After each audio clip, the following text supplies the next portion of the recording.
Bonjour à tous, aujourd'hui je voulais revenir sur la crise du Covid-19 parce qu'on assiste en ce moment en France à une hystérisation complète du débat là-dessus.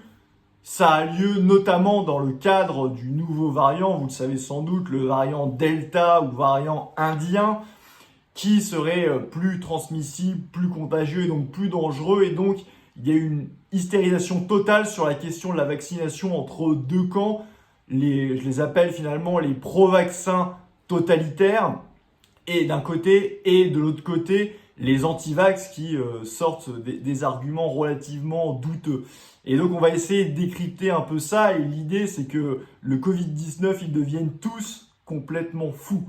Et on va le voir. Du côté en fait des pro-vaccins totalitaires, ça avait commencé par un article de Caroline Fourest dans Marianne qui expliquait que les non-vaccinés, notre patience avait des limites. Sous-entendu, en fait, c'était une injonction à une vaccination obligatoire. Il y a eu ensuite la même chose, peu ou prou, de la part de l'économiste Thomas Porcher. Lui, il était dans l'émission Les Grandes Gueules sur RMC, et il expliquait qu'il fallait rendre la vie impossible aux non-vaccinés, en fait, pour les forcer à se vacciner. Et ça a fini en apothéose du délire avec l'économiste Emmanuel Le Chypre dans son émission, qui lui expliquait que les non-vaccinés étaient des dangers publics, qu'il fallait les traiter comme des parias de la société, des citoyens de seconde zone.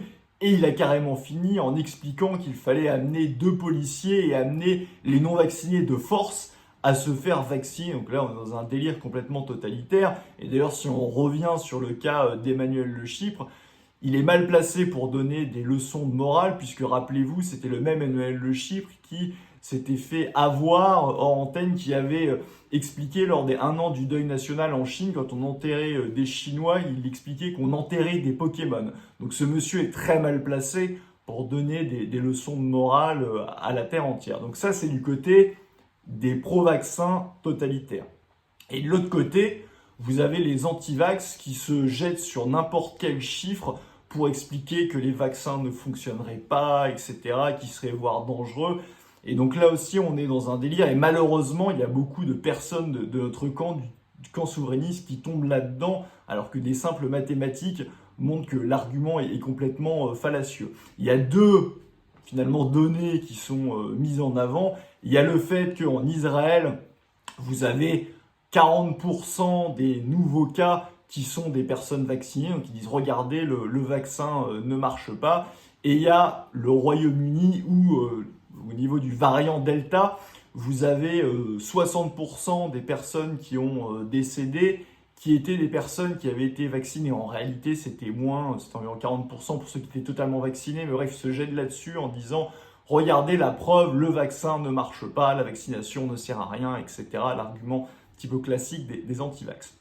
Pour ce qui est d'Israël, en fait, là, des simples mathématiques suffisent. Déjà, ils oublient généralement que les vaccins ne sont pas efficaces à 100%, ils sont efficaces à 90%. Donc ça veut bien dire qu'il y a 10% des personnes qui sont vaccinées, chez qui ça ne marchera pas et qui peuvent être à la fois contaminées et faire des formes graves. En Israël, il y a une immense majorité de la population adulte qui est vaccinée. Il y a un calcul très simple, si vous avez 90% de vaccinés, un vaccin efficace à 90%, une population de 10 000, bah mettons que vous avez 9 000 personnes qui a 0,1% de l'avoir, et de l'autre côté vous avez 1000 personnes qui a 1% de chance d'avoir le Covid, et bien effectivement vous allez avoir les cas qui vont être quasiment à 50-50 entre les vaccinés et non vaccinés. Mais c'est parce que vous avez une population qui est ultra vaccinée. Et le scoop là-dedans, c'est quand vous allez avoir 100% de la population qui est vaccinée avec un vaccin qui n'est pas efficace à 100%. Mais d'ailleurs, c'est le cas de tous les vaccins, parce que c'est aussi l'argument classique de dire je me vaccinerai que quand c'est efficace à 100%, comme les autres vaccins. Les autres vaccins ne sont pas efficaces non plus à 100% pour d'autres maladies. Mais bref, donc en gros, ça s'explique très largement par des simples maths. Pourquoi il y a évidemment, quand une population est largement vaccinée, la part des vaccinés dans les nouveaux cas qui augmente, c'est purement mathématique en fait, et ça ne prouve absolument rien. Et vous avez le cas britannique, où là, comme j'ai dit, 60% des décès du variant Delta étaient des personnes qui étaient vaccinées. Oui, sauf que c'est encore de très mauvaise foi là-dessus et c'est de pas du tout aller dans le détail et vraiment surfer sur les peurs de façon absolument ridicule.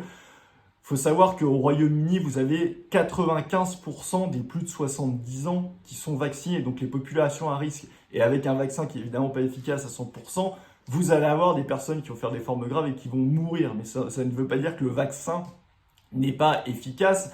Et à contrario, vous avez les moins de 40 ans au Royaume-Uni qui ne sont vaccinés qu'à 30%. Donc c'est-à-dire que beaucoup de cas, c'est des personnes qui ont peu de chances de faire une forme grave et de mourir puisque ce sont des populations qui sont plus jeunes. Donc là aussi, c'est d'une mauvaise foi absolument totale et vraiment je suis atterré parce que ça décrédibilise complètement d'autres combats d'aller sur des caricatures comme ça. Et ce qui serait intéressant d'ailleurs aussi pour montrer l'efficacité du vaccin, vous savez, normalement la létalité, le taux de létalité pour les personnes de plus de 80 ans, c'est d'environ 8 à 10% le Covid. Et donc, quand vous avez une base aussi faible, au Royaume-Uni, j'ai 60%, on parle de 117 morts et donc de 70 morts pour les vaccinés. Donc c'est en plus sur une base, un échantillon complètement dérisoire pour tirer des conclusions hâtives. Il serait intéressant que les autorités donnent aussi justement le taux de létalité chez les personnes vaccinées par tranche d'âge, parce que c'est le plus intéressant, et de voir la baisse par rapport aux 8 ou 10% qu'il y avait avant, au taux qui arrive à l'heure actuelle. Donc voilà, cette hystérisation en fait est complètement incompréhensible, elle est dingue. Je pense que ça noie les gens qui vont chercher des biais de confirmation, certains pro-vaccins qui vont être complètement liés, il faut absolument vous vacciner, etc.